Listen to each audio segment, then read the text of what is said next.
Today we're going to talk about Shavuot, Pentecost. And I know some of you sitting here have never heard that word before, Shavuot. So we're going to talk on that and just show you one or two things regarding that. All right, so again, before we start this teaching, you don't have to celebrate Shavuot. Shavuot actually started 6 o'clock today. All right. We're going to get into the detail of all of that now. Pentecost starts on the 23rd, I think. You don't have to celebrate that, but it's funny, we don't mind celebrating that. But any of the other feasts we frown upon. But normal Christians don't frown upon celebrating Pentecost, which is one of the 7 feasts and one of the main 3 feasts. But like I've said before, like every feast that's out there, whether it's Pentecost, Hanukkah, whatever Jewish festival, whatever big festival, we as believers, we don't celebrate the feast for a day like normal Christians do. Because it's actually so wrong. Even though it's a nice gesture, it's not what it's meant to be. There's nothing wrong with celebrating Passover or any of the festivals on that day. I've always got to explain this so to people, because people read stuff that I'm not saying into stuff I'm saying. It's your choice if you want to have a festival or not. There's nothing wrong with having any Jewish festival as long as it's about Jesus. You can have it for the day that it is, but you don't have to. You have to have that festival every day in your life. Pentecost must be every day in your life, not just on the 23rd of this month. It's a lifestyle. It's not a day. All the feasts. Everything. Hanukkah, a mezuzah, a menorah, a festival. It's a daily thing. It's not a one-day thing. We as Christians made everything a one-day thing. Going to church on a Sunday and then it's good for the week. We don't care about anything else. It's just the Sunday. And when there's a festival like the Pentecost one, we will do that for a week maybe then when the church is. We celebrate any feast, anything, because it's about Jesus and you do it out of your relationship that you have and with your family. To make it special for the day, it's for your family and just to say thank you to the Lord, whatever that festival represents. But the reason I'm teaching you about the Jewish stuff is about the prophetic of this stuff. That's what it's important. If you understand what the Jewish stuff means, you know why it happened in the New Testament and you know what's going to happen next. Everything happens in threes in your Bible. The third thing hasn't happened with these festivals yet. It's going to happen when Jesus manifests in us. So you need to know the Jewish thing, not so much to celebrate it, but to know what the prophetic thing is. Because in the Old Testament it's mentioned, they followed it. In the New Testament, Jesus manifested that festival. You can go and look, every festival, Jesus walked it out in the New Testament. He fulfilled it. That's why he did it actually, if you want to know. Why he's in every festival. The churches go and say, yeah, Jesus was in the festival, so we must celebrate these festivals. No, he was at the festival, was like everything else, like the prophets, like the law, he had to manifest it, bring it to fullness. He's the fullness that when he walked into those festivals, he fulfilled that festival. And he said, that's me. That's why I'm at this festival in the Bible. All right, so that's why he did those things. But you can't understand the Bible if you don't know what these things mean. Nothing wrong with celebrating them. It's beautiful if you understand it and not do it out of a religious mindset. And it's something nice in your family to do. It's a family thing. But it's about Jesus, all right? You all understand that. I don't want to repeat this every time because I know your lifestyle should actually, if I look at your lifestyle, I should see Pentecost. I should see Hanukkah. I should see the Feast of Tabernacles, the Feast of Weeks. I should see that in your lifestyle because it will manifest in your lifestyle of those feasts, what it means and represents. It's a lifestyle. It's not a day. All right. So we're going to start with Shavuot. That is Hebrew, it's plural, and it means weeks. All right? It's a plural. It comes from Shavah, which is a singular word that means week. Shavuot. It means weeks. All right? So why do we mention this Shavuot? How does this fit in? I mean, I also didn't understand it many years ago because I was never taught this in churches. I never went into teaching this. This is the first time I'm going into teaching about it. I knew about it, but I never taught on it. But I think for what we're doing and understanding about the third day, the day of the Lord, we must know what these things mean in order to have a clear understanding why the Bible is mentioning these things. So, Shavuot, Leviticus 23. And ye shall count unto you from the marrow after the Sabbath, from the day that ye brought the sheaf of the wave offering. 7 Sabbaths shall be complete. I'm not going to talk about that now, but that should alarm bells should go off in your head if you read 7 Sabbaths. In what day are we today? In the 7th day. In the time period of the Lord in the Bible, we are actually living in the 7th day. So this is a prophetic thing they're saying there. But I'm not going to teach on that now. Even unto the marrow after the 7th Sabbath shall ye number 50 days, and ye shall offer a new meat offering unto the Lord. Ye shall bring out of your habitations 2 waves loaves and 2 tenth deals. They shall be of fine flour. They shall be baken with leaven. They are the first fruits unto the Lord. They waved that and all that. I'm not going to go into all those details about the Jewish stuff, why they waved it, and you can go do your own investigation if you want to go into that detail. So, this is the 4th feast of the spring feasts of the Jewish calendar of the Lord. Remember I said in the beginning, these are not Jewish festivals. The Bible says it's the Lord's festivals. Remember that. We always tend to think it's Jewish festivals. The Bible says it's the Lord's festivals, which they honored back then. Remember, 50 days. You just read that it spoke about 50. After 50 days. 50 days after Jesus was resurrected, we have Pentecost. You all know that. So, Jews today still celebrate it. How they celebrate it differs a bit, but it's more or less in line. The main thing about, now if I talk about Shavuot or Pentecost, they're both the same. Okay, you should know that by now. It's both the same thing, right? Just Hebrew and the one is Greek. Right? Pentecost is Greek. Shavuot is Hebrew. But how they celebrate, the Orthodox Jews celebrate only Shabbat. All right, those that got the tassels and everything, they just do Shabbat. Then you get your Messianic Jews, they believe in Jesus, they do both because it's the same thing. They see both of them, all right? We also actually supposed to see both because we believe in Jesus and we want to know what it actually means. The Orthodox Jews don't believe in Jesus, they just do Shabbat, all right? Jews today, any of the Jews, the Orthodox Jews and the Christian Jews, celebrate it as follows. They keep it as a holy day, as a Sabbath day. The day of, like today, from 6 o'clock now till 6 o'clock tomorrow, they will not work. If you go to Jewish shops, you go to the butchery in town, the Jewish butcheries, they will be closed. All right? They don't work. People gather again together as family. It's actually nice when you see all these Jewish festivals. It's always about the family. That's what I like about it. They always bring the family together. They talk about what that festival means. They play games and all types of stuff. You don't have to do that. It's your choice. But it's a family thing. It's always family orientated. And I think that's the Lord's heart in everything that we do anyway. Things they tend to do at Shavuot is they read out of the book of Ruth. I'm not going to know all the detail. There's a reason for that.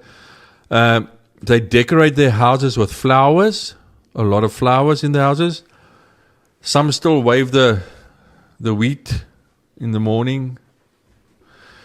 They stay up. This is the thing that a lot of them do. They stay up and they read the Torah, the first 5 books of your Bible. They read the Torah. They will bake 2 loaves of bread. We just read about that there. And wave it before God. The bread and that's the traditions. And they each has got a meaning why they do that. It's not just for doing it. They've got a meaning in that for back in the Old Testament. So it's a day where there were no work done. And the main thing is that they do today is they celebrate it customary by eating cheesecake. They eat cheesecake. It's about the dairy. It has got meaning for them. The provision of that, they had what they had back then. So today people eat. It's a customary thing for people that celebrate Sukkot or Pentecost to eat cheesecake. The Jews eat cheesecake. All right. So guess what you're going to eat after we finish? That's why I said it's quite expensive. Because I don't think there's a more expensive thing than cheesecake. But it's nice. The ones I've bought. But it represents milk and honey, what was found in the promised land. It's got all meanings of those meanings in it. That's why they...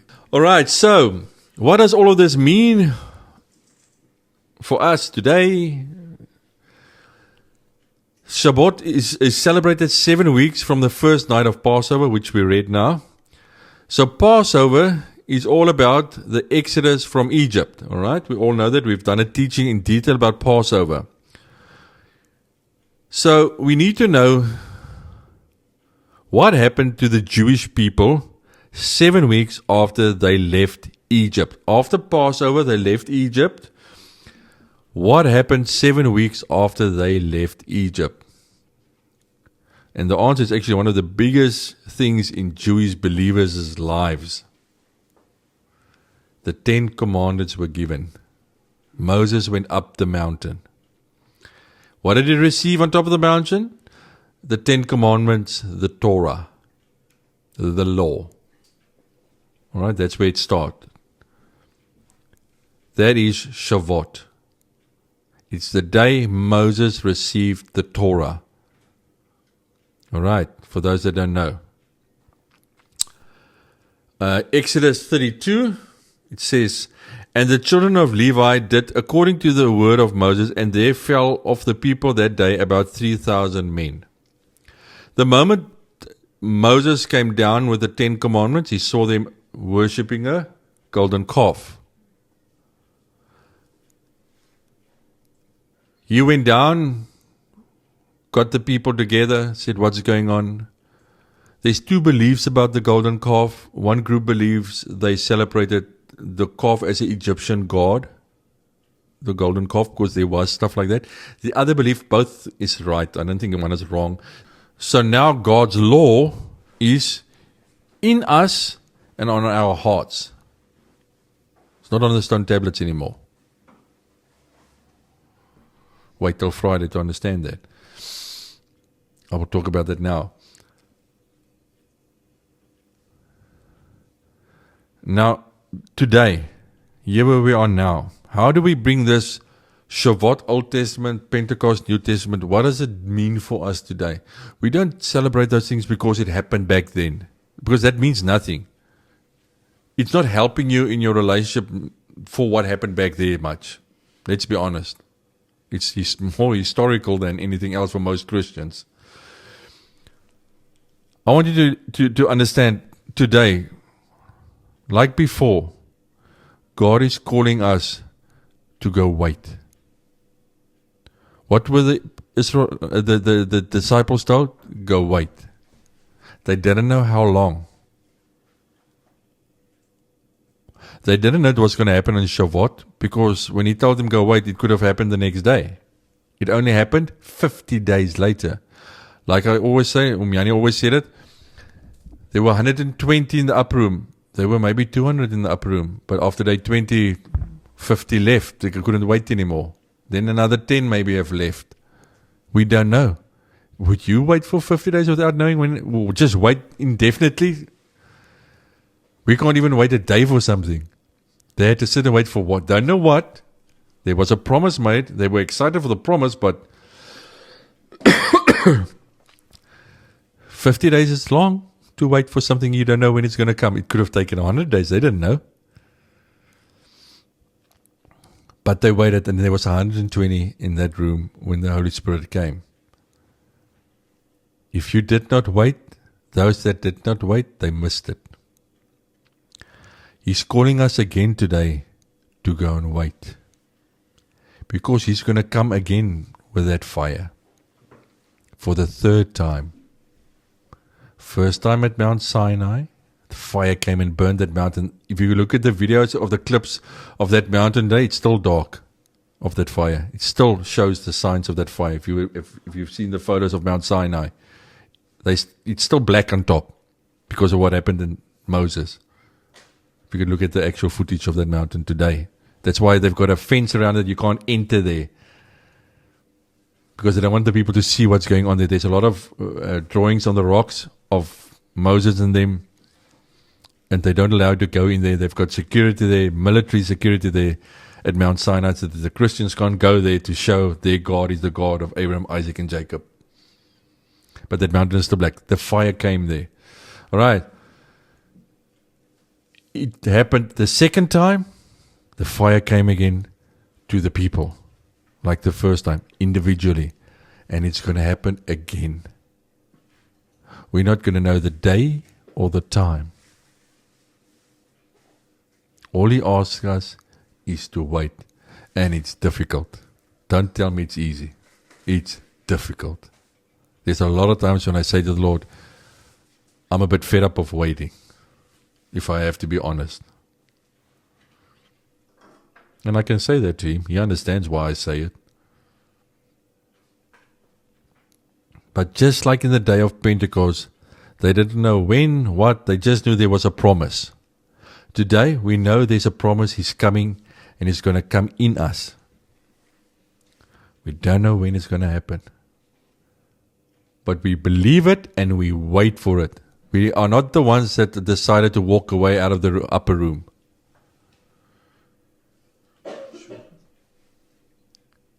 He's asking us again to wait. But this time, we will receive the fullness. Remember, in the upper room, they received the power of the Holy Spirit. They didn't receive the Holy Spirit in the upper room, like most churches teach. They received the power, the gifts of the Holy Spirit in the upper room. When did they receive the Holy Spirit? After Jesus was resurrected, he walked into the room and he said, "Receive my Holy Spirit," and he blew on them. And they received the Holy Spirit. In Acts 2, they received the power of the Holy Spirit. Speaking in tongues. And that's not spiritual tongues, that's other languages. Right? We know that. But they received an impartation of the Holy Spirit. They didn't receive 100% Holy Spirit power. I want you also to understand that. The disciples did not get the fullness. But they got way more than we have today. That's why they did way more. Come on, we as believers are so naive. We try and act as if we can do what they did. We sometimes for good reasons, sometimes for very bad reasons, but we try and do something that we cannot do. And we sometimes charge money to do that out of the people. Some of you will know what I'm saying there. But we will never get there unless the Spirit allows us. All the teachings and all the stuff can't get you to be like them. And then I'm not even talking about what Jesus did. But we have something that we must walk in to pray for healing and to pray for deliverance. We must walk in what we've got. But we don't have the fullness. The disciples also didn't get the fullness. But they got a lot more than we don't have today. But when it comes for the third time, always the third time, it's the fullness. We're going to receive the fullness of that fire, the power of the Holy Spirit. So, they were equipped by the Holy Spirit in Acts 2 for one purpose, and that was to equip them to go out and do signs and wonders to spread the gospel. When this is going to happen again, we're going to do signs and wonders, and we're going to manifest and bring God's kingdom into the earth. Way more than what they had to do. This is a bigger responsibility coming. They just had to share the gospel, the disciples, and they did it brilliantly. They went all over the world. But we're going to see to that His kingdom come and stays here on the earth. We're not going somewhere. He's coming here. Your Bible says it. He's coming here. We're not going somewhere. If you die now, you go into the Spirit. But on that day, He's coming here with everybody on that side here. All right? Something to note, in Acts 2, when the fire came, it says, the house was filled with the Holy Spirit, and it came in tongues upon them. When I read this, it hit me again. What did we teach the last two teachings? Who is the house? You. What's going to happen on the third day? The same that happened here. The house is going to be filled again. It's speaking prophetically. On the third day, the houses is going to be filled.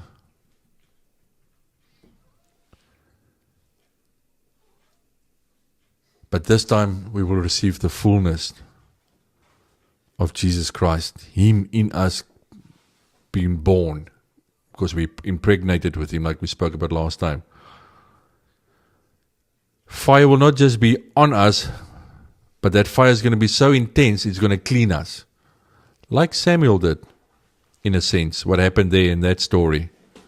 It's going to burn everything away. All your soulish desires, your fleshly desires is going to be burned away. And you're going to be cleansed in purity as the fullness of the Holy Spirit comes and stays inside of us. We won't have the foretaste anymore. Because remember, Paul keeps saying we've got a foretaste of the Holy Spirit. So he's saying the disciples, himself, got a foretaste. And he had more than the disciples. You must understand, Paul even had more of the Holy Spirit's power in him than the disciples had. And he still called it a foretaste. So what do we have? If he said what he had and they had was a foretaste. You see how far we miss this stuff? And then we think we've arrived. We've actually got no clue. But so now we wait for that glorious day when Christ in us, the hope of glory that Paul says, will manifest again in the ones, like in the book of Acts, that surrendered and wait for the promise. That's what we are called to do. So that we can be equipped with the Holy Spirit in fullness to do God's will. That's what you're going to do. Jesus said, I only do my Father's will. You're only going to do your Father's will. Then, like in the previous two times when the 3,000 died and the 3,000 was resurrected in baptism, that 3,000 will manifest again in the way of the third day. It speaks about the same thing. It speaks about the third day. The maturity will come. The 3. Or in the Bible, we've spoken of that in other teachings, the 30. 30 speaks of maturity. The fullness comes.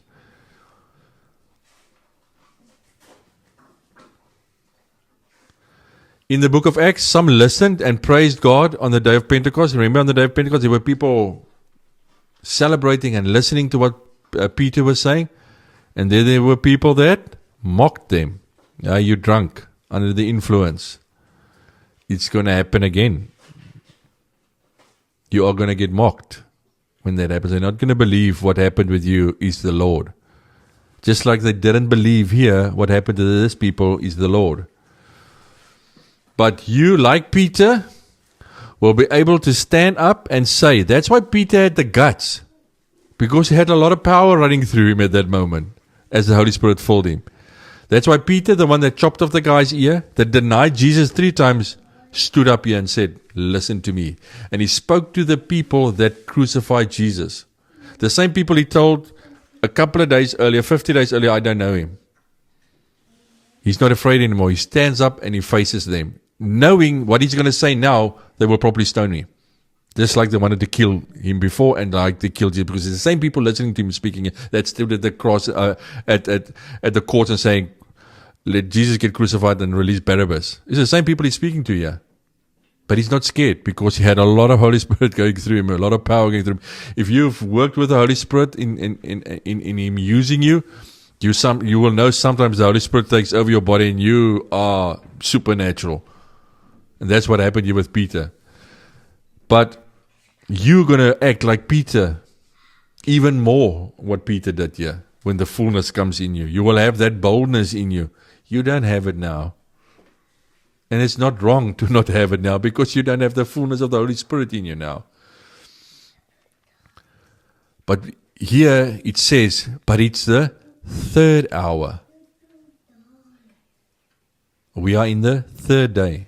The same thing is going to happen. I want to read quickly for you here. I've got to read fast here. Acts 2. I want you to read. See, what I'm going to read to you now is what you're going to walk in and say one day when the fullness comes. And even more. Listen to what Peter said when the fullness came in him and this Christ in him, the Holy Spirit manifested.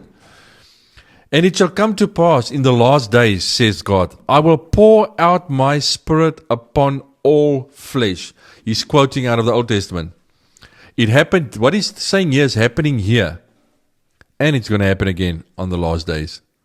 He says on the last days, I'm going to pour out my Spirit. It's going to happen again.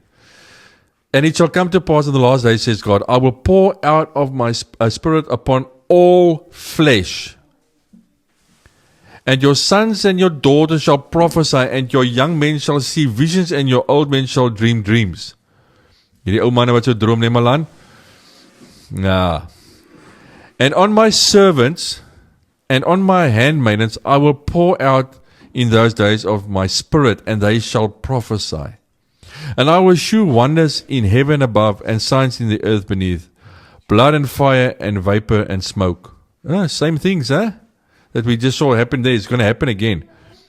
The sun shall be turned into darkness. And please, people, that's not literally the sun is going to go dark, like the churches are saying to the people. It's prophetic things of what the sun means.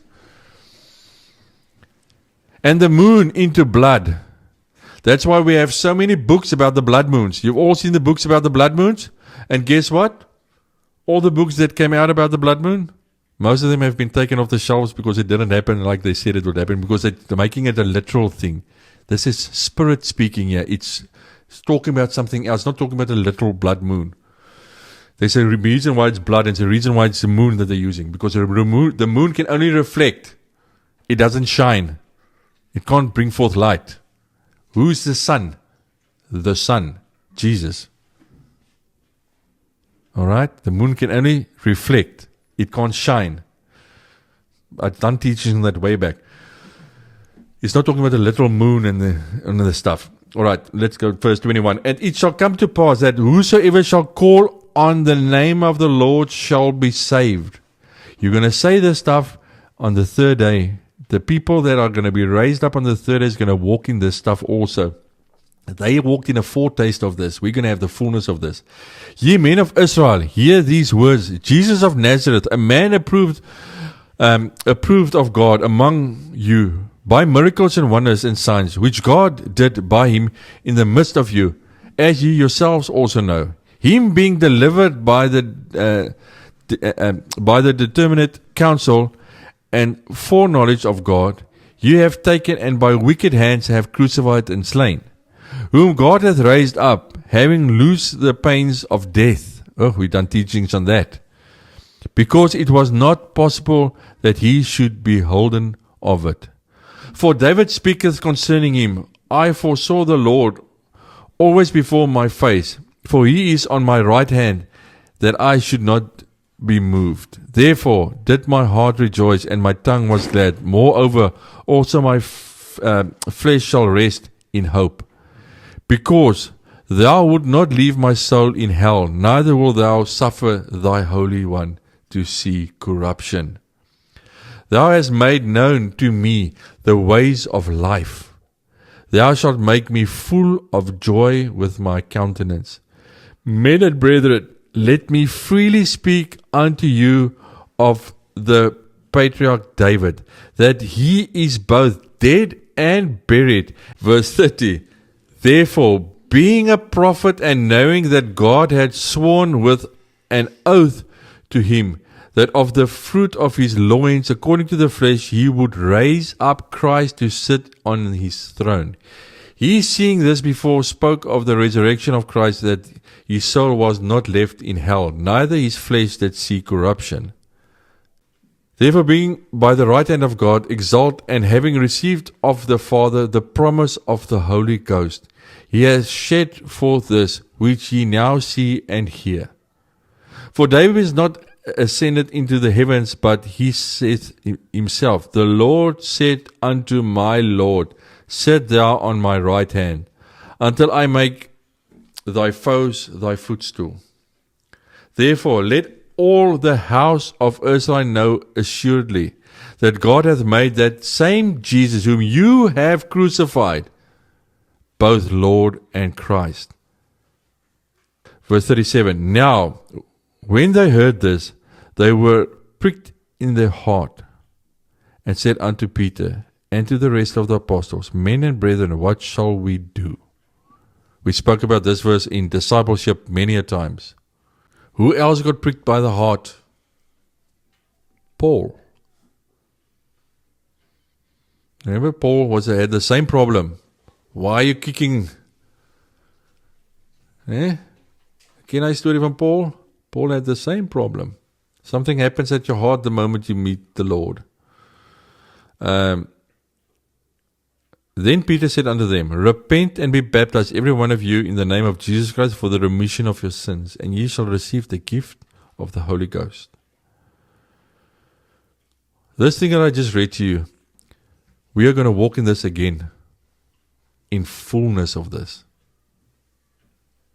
And if you really go read this word for word, verse for verse, it's actually deep what they say here, what Peter is saying here. All I want to say for us today is, don't get tired to wait. It shall come. The Lord doesn't lie. They waited and it happened. They waited 50 days. We are waiting 2,000 years. But there's a reason for that. And we need to wait. It will come. If the Lord said it, it will be done. He showed it in those instances as well.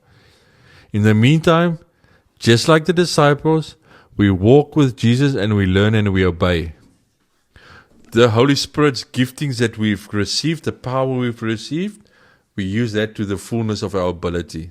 Like they used the fullness which they received, and like Paul used the fullness which they received. But unfortunately today in Christianity, disciples and people don't use 1% of what they receive. Most Christians don't use 1% of what they received from the Holy Spirit. Not one. That what we've received, we give to the people. We received it freely, we give it freely. But on that day, on the third day, the same is going to happen what happened in Acts 2.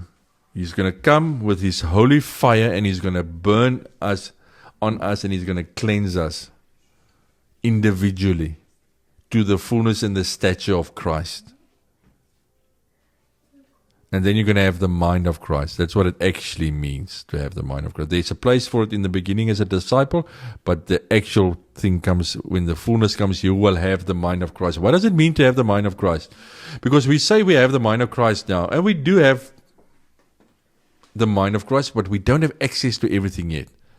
Because you want to tell me you have the mind of Christ now to the fullness, but you thought bad thoughts today, somewhere. That's not the mind of Christ. And that means, the mind of Christ means you are going to be 100% fully controlled by Christ. Which example do we have of somebody walking like that? Jesus. He had no sin.